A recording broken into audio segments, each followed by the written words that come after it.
Bab 299, Ranah Lukis Lingkaran pun tak bisa menang. Suruh Rian Ye datang. Suruh Levis datang. Suruh Harry yang datang. Ucapan pemuda itu seperti tamparan telak di wajah para kuat dari alam semesta Guan Xuan. Semua merasa panas terbakar. Itu jelas-jelas meremehkan keluarga yang di alam semesta Guan Xuan. Tentu saja, mereka juga tak menyangka tuan muda mereka di hadapan pemuda ini bahkan tak punya kemampuan untuk membalas. Bagaimana mungkin? Semua mata menatap Lon Yang. Saat itu, keyakinan banyak orang mulai goyah.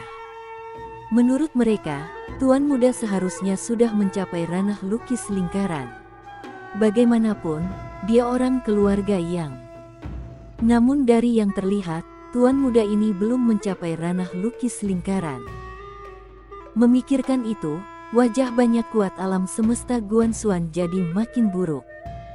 Belum bertarung, moral pasukan sudah ciut. Menurut mereka, ranah penobatan leluhur mustahil menang melawan ranah lukis lingkaran. Saat ini, wajah Lon Yang juga sangat jelek. Dia sadar, dirinya sudah sepenuhnya tak bisa lepas dari leluhur pedang. Tanpa leluhur pedang, Lon Yang itu apa?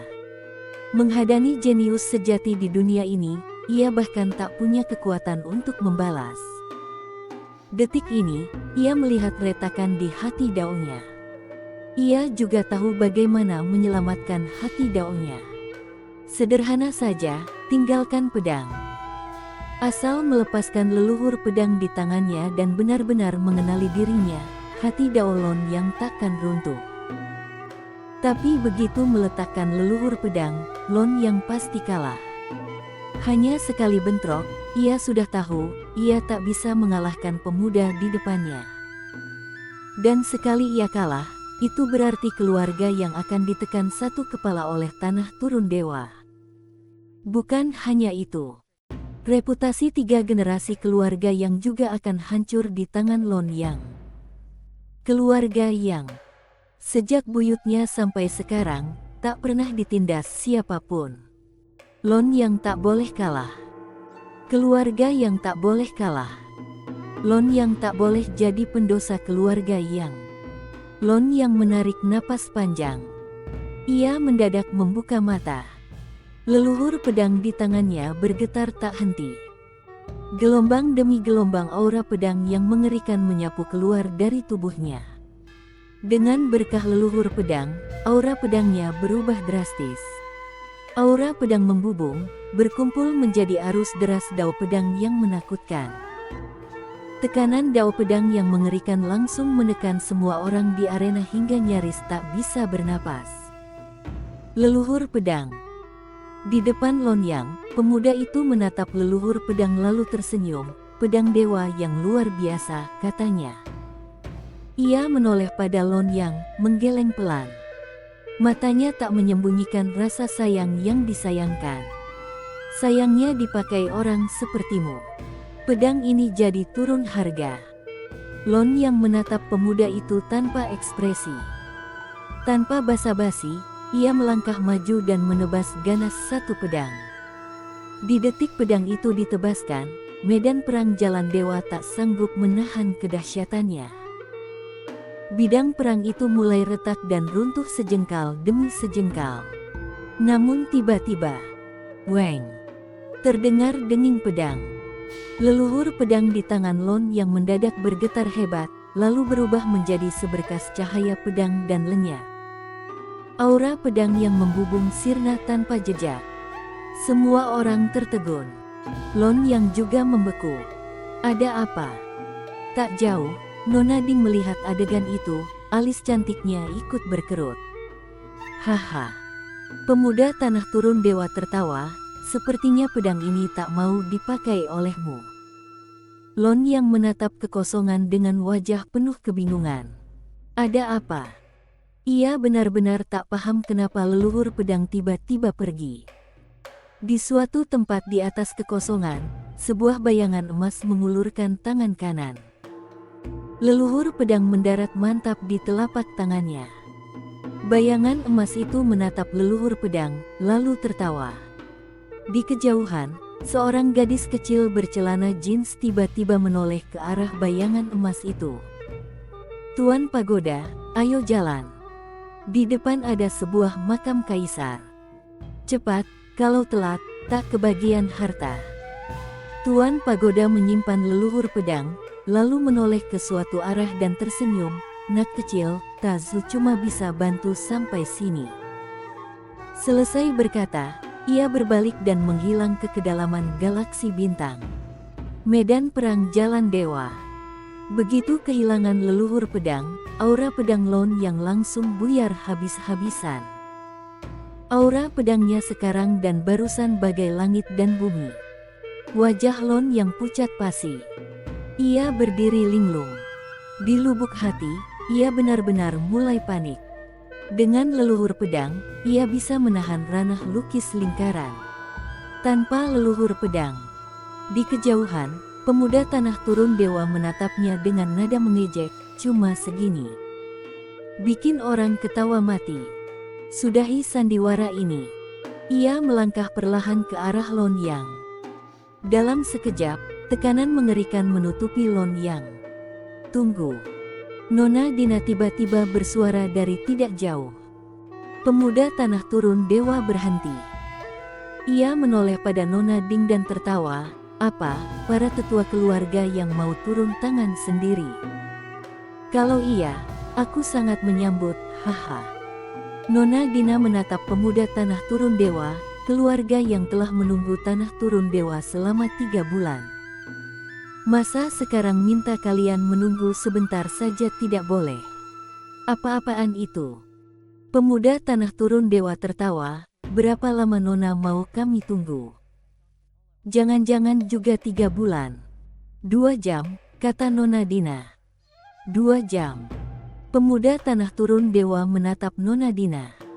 Beberapa saat kemudian ia tertawa. "Boleh. Tanah turun dewa akan menunggu 2 jam untuk Nona." Nona Dina tak bicara lagi. Ia membawa Lon Yang pergi. Semua orang di arena bertanya-tanya. Apa maksudnya? Sementara itu, di pihak alam semesta Guanxuan, kuat-kuat lain terus berdatangan memberi dukungan. Mau bagaimana lagi? Pengaruh paviliun harta abadi terlalu besar. Tak terhitung peradaban tak berani menyinggung paviliun harta abadi. Di saat seperti ini, kalau tidak tegas menentukan pihak, nanti pasti akan disapu bersih. Sebaliknya, di pihak tanah turun dewa, hanya ada pemuda itu seorang diri. Pemuda itu berdiri di depan jalan merah darah. Ia tersenyum santai menatap barisan kuat yang menakutkan di depannya. Sikapnya seperti tak peduli. Banyak orang penasaran menatap ke kedalaman jalan merah darah itu. Tapi mereka tak melihat apapun. Tak merasakan apapun. Tanah turun dewa sedang main apa? Nona Ding membawa Lon Yang ke suatu kekosongan. Ia berbalik menatap Lon Yang. "Kamu bisa mengalahkan pemuda itu." Lon Yang menggeleng. Dengan leluhur pedang, peluangnya 9 dari 10. Tanpa leluhur pedang, tidak ada peluang. Seperti saat menghadapi Raffi Ye dulu. Raffi Ye. Mengingat nama itu, ekspresi Lon Yang mendadak menjadi rumit. Nona Dina tak berkata lagi, lalu berbalik pergi. "Apa aku membuat kalian kecewa?" tanya Lon Yang tiba-tiba. Nona Dina berhenti. "Kamu tahu di mana letak kekalahanmu dibanding Raffi Ye?" Kedua tangan Lon Yang perlahan mengepal.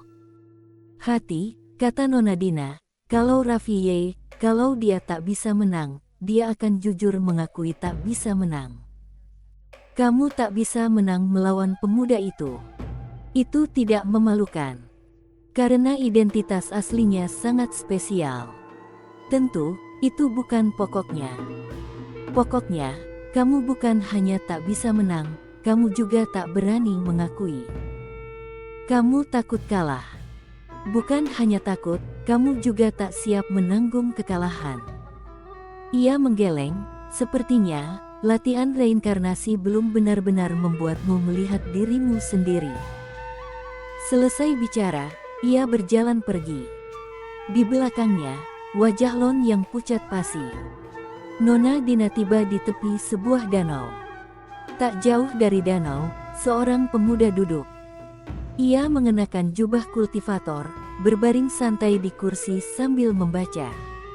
Di sisi lain, seorang gadis menunggang sapi, menggiring kawanan domba. Langit biru, awan putih, seorang pemuda, seorang gadis. Hangat sekali. Pemuda itu adalah Raffiye. Di hadapan Raffiye ada sebuah meja. Di atasnya ada 2 cangkir teh. Sepertinya menunggu seseorang. Nona Dina berjalan ke hadapan Raffiye. Ia langsung duduk, lalu mengambil cangkir teh dan menyesap pelan. Tehnya masih panas. Jelas baru saja dituang. Selesai minum, ia menatap Raffiye. Ia meneliti Raffiye dengan sangat serius. Raffiye tersenyum menatapnya. "Nona Dina, kita bertemu lagi," katanya. "Kamu menungguku?" ujar Nona Dina. Raffiye mengangguk, "Ya." Nona Dina tertawa, "Kamu tahu aku akan mencarimu." "Kamu tahu aku tahu kamu akan mencariku," kata Raffiye. Keduanya tertawa. 2 orang paling cerdas di dunia. "Keluarga yang tak boleh kalah," kata Nona Dina. "Keluarga yang kalah sekali, menurutku bukan hal buruk," ujar Raffiye. Nona Dina menggeleng, nasib besar keluarga yang tak boleh putus di tahap ini. Pernah ada yang bilang, keluarga yang takkan punya orang mandat langit lagi. Tapi ia justru ingin memaksa menyambung nasib dan keberuntungan keluarga yang tak ada orang mandat langit. Maka ciptakan satu. Raffiye menatap Nona Dina. Ia diam. "Pertarungan ini, kamu yang maju," kata Nona Dina. Raffiye tersenyum tipis. Ia tetap tak bicara. "Aku tahu," Nona Dina menatapnya tajam, "klan iblis liar adalah orang-orangmu. Kekaisaran tanah juga orang-orangmu. Klan jin pun orang-orangmu. Kamu terus menunggu. Menunggu aku datang mencarimu. Karena kamu tahu Lon yang takkan mampu menahan tanah turun dewa. Dan leluhur pedang pergi juga karena ulahmu, kan?" Raffiye mengangguk, "Terus terang, aku minta Tazu membantu sedikit." "Apa yang sebenarnya kamu inginkan?" Nona Dina menatapnya erat-erat. Raffiye tersenyum, "Nona Dina, kalau kamu sudah tahu semuanya, kenapa masih datang mencariku?" "Kamu tahu alasannya," kata Nona Dina. "Kamu tidak punya pilihan lain?" tanya Raffiye. Nona Dina diam. "Salah." Raffiye tiba-tiba tertawa, "Bukan tidak punya pilihan lain, tapi kamu punya nyali. Kamu tahu meski aku punya tujuan, aku takkan bisa membuat gelombang besar. Karena keluarga yang punya kemampuan menekanku." "Benar." Nona Dina tersenyum, "Lalu kamu masih berani main?" "Tentu." Raffiye berdiri. Nona Dina menatap Raffiye. Raffiye juga menatapnya. "Nona Dina, berani main?" "Baik." Nona Dina tertawa. Raffiye ikut tertawa. "Kalau begitu, kita ke medan perang Jalan Dewa." Ia menoleh ke arah Zara Zan di kejauhan. "Zara, kita pergi." Zara Zan menoleh dan tersenyum manis. Ia melompat turun dari sapi dan berlari ke arah Raffiye. Raffiye menggandeng Zara Zan dan melangkah pergi. Pemuda itu berada di ranah lukis lingkaran. "Kamu yakin bisa menang?" tanya Nona Dina tiba-tiba. "Ranah lukis lingkaran pun tak bisa kuatasi." Raffiye tak menoleh. "Kamu kira aku Lon Yang?" Nona Ding hanya diam. Bab 300, kalian bisa main. Medan perang Jalan Dewa. Begitu Lon Yang dan Nona Dina pergi, orang-orang di arena langsung kebingungan. Baik-baik saja, kenapa tiba-tiba mereka cabut? Jangan-jangan kabur sebelum bertarung. Begitu terpikir itu, para kuat dari alam semesta Guanxuan langsung makin masam. Harus diakui, performa Lon yang tadi benar-benar buruk. Kalau sang putra muda kabur, pertarungan ini masih mau dilanjutkan apa? Tak jauh dari sana, pemuda dari tanah kedatangan dewa tertawa. Lah sangat percaya diri. Sangat percaya diri. Menurutnya, di generasi muda, selain kakaknya dan dua orang itu, tak ada lagi yang bisa mengalahkannya. Saat itu, Nona Dina tiba-tiba muncul di tengah arena. Semua orang cepat menoleh. Di bawah sorotan ribuan pasang mata, Lon yang kembali muncul. Namun orang-orang alam semesta Guanxuan sudah kehilangan keyakinan padanya. Dalam adu tekanan barusan, setelah kehilangan leluhur pedang, Lon yang benar-benar digilas. Saat melihatnya lagi, mata banyak orang sudah menyimpan kekecewaan. Kekecewaan yang jelas. Di balik bayang-bayang, Jimmy melihat Lon Yang dan sempat tertegun, lalu tersenyum. Karena Lon Yang menyunggingkan senyum padanya. Ia paham, itu bukan Lon Yang, melainkan adik kecilnya sendiri. Saat ini, Lon Yang itu adalah Rafie. Rafie melangkah pelan ke depan. Ia menengadah memandang pemuda tanah kedatangan dewa di kejauhan, dan pemuda itu juga sedang menilai dirinya. Tiba-tiba, mata pemuda itu menyipit, "Kamu Lon Yang." Rafie mengangguk, "Tentu." Pemuda itu tertawa, "Bagus, kalian bisa main." Senyumnya jadi makin bernada mengejek. Ia mengangkat tangan kanan ke arah Rafie, lalu menekan ringan. Hanya sekali tekan. Boom. Ruang waktu di sekitar mereka langsung mendidih. Tekanan tak berujung menggulung seperti ombak, lapis demi lapis menghantam Rafie. Realem lingkar. Dao luar. Sekejap, semua orang di arena terasa tertindih hingga susah bernapas. Kekuatan ini sudah melampaui nalar kebanyakan orang di sini. Mengerikan. Tatapan Nona Dina tak lepas dari Rafie. Ia juga penasaran, bagaimana Rafie menghadapi realem lingkar. Perlu diketahui, dulu Rafie pernah melepas seluruh kultivasinya. Sekalipun tidak, tetap mustahil menandingi kuat realem lingkar. Apalagi sekarang Rafie juga tak punya leluhur pedang. Rafie perlahan memejamkan mata, merasakan tekanan dahsyat yang bergemuruh. Tiba-tiba ia tertawa. Ia tidak bertahan sama sekali, membiarkan tekanan itu menggilas dirinya. Semua orang tertegun. Apa maksudnya? Boom. Dalam sekejap, Rafie tenggelam. Para kuat dari alam semesta Guanxuan melongo seperti patung. Para kuat dari peradaban kosmik lain juga terpaku di tempat. Hanya senyum pemuda tanah kedatangan dewa yang perlahan memudar. Tak lama, hawa tekanan itu lenyap. Lon Yang kembali tampak di mata semua orang. Tidak apa-apa. Semua orang kembali bengong. Rafie sama sekali tidak terluka. Utuh. Apa yang terjadi? Nona Dina juga sempat tertegun. Namun segera, tatapannya kembali jatuh pada pemuda tanah kedatangan dewa. Beberapa saat kemudian, entah memikirkan apa, wajahnya mengeras. Rafie menatap pemuda itu, tersenyum, ilusi yang kuat. Ilusi. Pemuda tanah kedatangan dewa di depan mata bukanlah realem lingkar sungguhan, melainkan sebuah ilusi. Tapi jelas, ilusi ini luar biasa menentang langit. Semua orang di arena tertipu. Bahkan realem lingkar yang bersembunyi pun tak menyadarinya. Mendengar ucapan Rafie, para kuat di arena agak bingung. Ini ilusi. Mana mungkin? Semua orang menoleh ke pemuda tanah kedatangan dewa. Ilusi macam apa yang bahkan bisa menipu kuat realem lingkar? Pemuda itu menilai Rafie, lalu tertawa, "Bagaimana kamu sadar?" Rafie berkata, realem lingkar di usia 20 itu tetap saja tidak wajar. Pemuda itu tersenyum, hanya karena itu. Raffi Ye menatapnya, aku pernah melihat sebuah dao pada suatu benda ilahi. Dao itu bernama, Dao Ilusi Agung.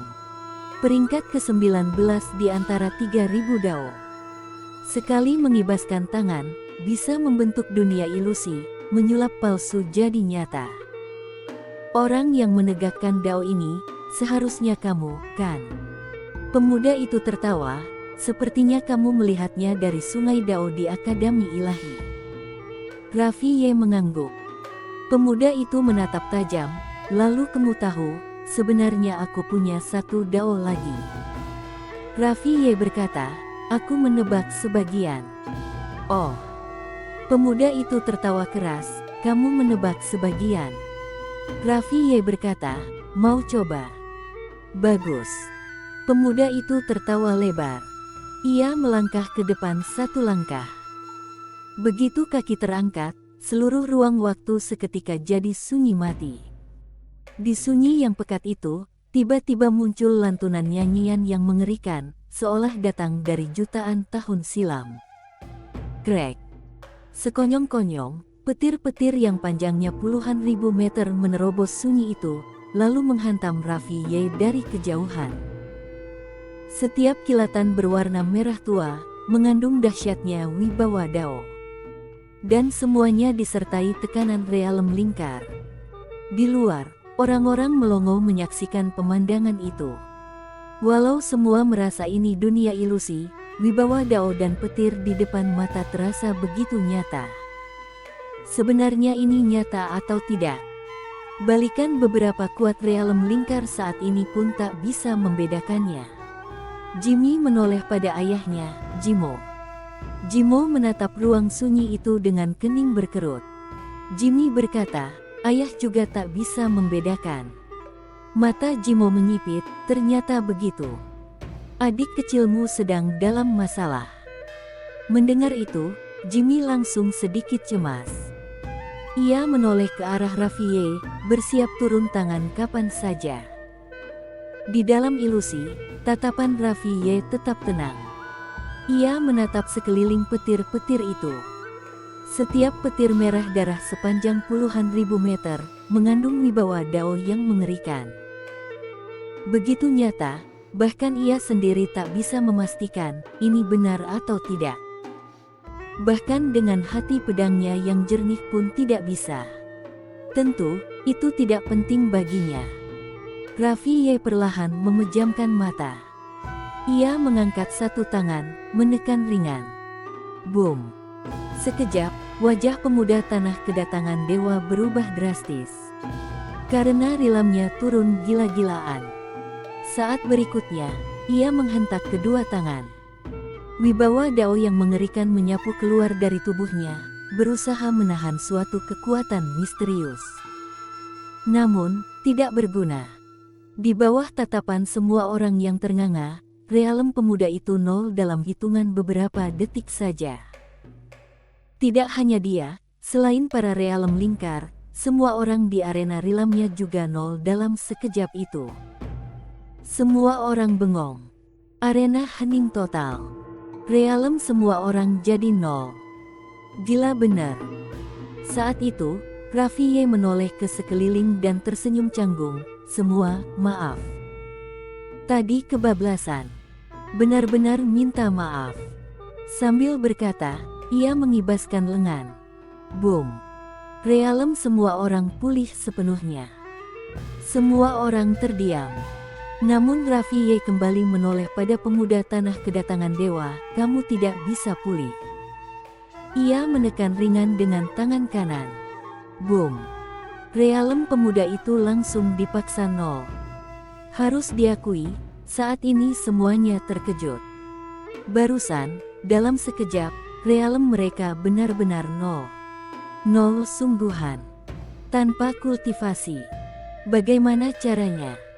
Semua orang menatap Raffi Ye dengan kaget. Jimo menatap Raffi Ye, tersenyum, adik kecilmu ini benar-benar menentang langit. Para kuat klan jin di belakangnya juga mengangguk. Dalam sekejap tadi, seluruh klan jin, kecuali Jimo, rilamnya nol. Tapi ada satu orang yang tidak, yakni Jimmy. Jimmy tertawa, kalian lihat siapa adiknya. Adiknya Jimmy masa payah. Sambil berkata, Lah melirik para anggota klan, dulu waktu aku mau datang membantu, ada orang-orang di klan yang tak setuju. Seorang sesepuh klan jin terkekeh canggung, Tuan muda, dulu wawasan kami sempit. Membuatmu menertawakan kami. Jimmy melambaikan tangan, berjiwa besar, sudahlah. Semua sudah lewat. Oh ya, adik kecilku kemarin kirim kabar, dia mau ikut perebutan papan dao, minta aku jadi pengawal jalan. Sial. Seorang sesepuh klan jin sontak menatap Jimmy dengan sok, Tuan muda. Kamu beneran setuju? Jimo juga menoleh pada Jimmy. Kali ini, ia tidak tersenyum. Wajahnya sangat serius, kamu setuju? Jimmy berkata, adikku kesulitan, tentu aku bantu. Jadi, aku setuju. Hanya mengawal jalan, tidak besar. Kelar. Mendengar itu, wajah para kuat klan jin langsung pucat. Sial, sang putra muda sama sekali tak paham apa arti mengawal jalan. Dulu harusnya memaksa putra muda ini lebih banyak baca buku. Bukan hanya para kuat klan jin. Wajah Jimo saat ini juga tak bagus. Ia sangat paham apa arti mengawal jalan. Itu artinya mempertaruhkan seluruh klan. Salah langkah sedikit, klan jin bisa hancur tak bersisa. Perlu diketahui, dulu tak terhitung kekuatan puncak karena melawan iblis dao luar. Kekuatannya terkuras habis, akhirnya punah. Menyadari ekspresi afahnya, Sen Fung Limi memudar. Ia bertanya serius, ayah, sulit sekali ya. Jimo tiba-tiba tersenyum, tidak apa. Karena kamu sudah setuju, berarti klan jin sudah setuju. Ayah mendukungmu. Para kuat klan jin hanya diam. Tak jauh, pemuda tanah kedatangan dewa saat ini menatap tajam Raffi Ye, barusan kau bagaimana melakukannya? Raffi Ye tersenyum, hukum semua makhluk. Mata pemuda itu menyipit, hukum semua makhluk. Raffi Ye mengangguk, mau belajar. Pemuda itu sempat tertegun, lalu tatapannya mendingin, kamu menghina aku. Raffi Ye tersenyum, tidak. Aku serius. Pemuda itu menatap Raffi Ye beberapa saat, lalu berkata, aku tidak terima. Raffi Ye tersenyum, silakan menyerang. Sambil berkata, ia mengibaskan lengan. Realem pemuda itu langsung pulih. Bersambung.